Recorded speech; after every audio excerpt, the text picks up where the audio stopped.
রিয়া, রিয়া, হ্যাঁ বলো। আমার এই জামাটা এখন ইস্ত্রি হয়নি কেন? তুমি একটা কাজ করো না, অন্য একটা জামা পরে চলে যাও না আজ। আমার এই জামাটাই লাগবে, এখন ইস্ত্রি করে দাও।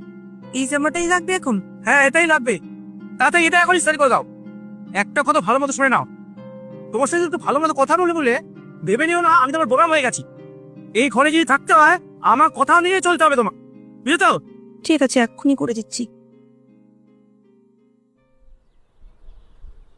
আরে বাবা, তুমি এত সকাল সকাল কোথায় যাচ্ছ?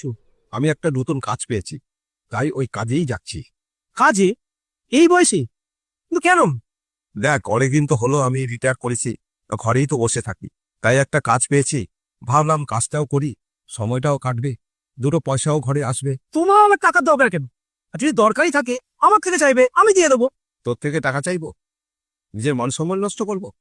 তার চাইতে নিজে কাজ করব, নিজের খরচা নিজেই চালাবো। আরে কি উল্টো পাল্টা কথা বলছো? আমি তোমায় কোনোদিনও পয়সা নিয়ে খোটা দিয়েছি?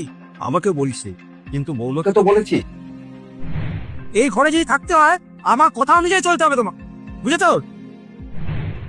আরে তুই যখন নিজের বিয়ে করা বউকে বলতে পারিস যে এই বাড়িতে থাকতে হলে আমার কথা শুনেই চলতে হবে, তখন তুই তো আমাকে যা নয় তাই শোনাবি।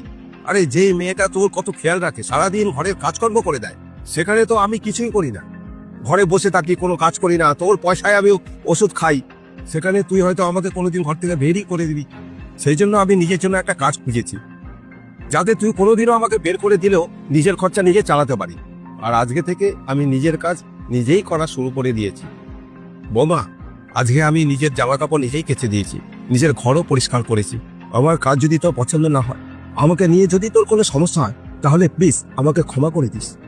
কিন্তু দয়া করে বাবা, এ বাড়ি থেকে আমাকে তাড়িয়ে দিস না বাবা, তাড়িয়ে দিস। আসলাম রে।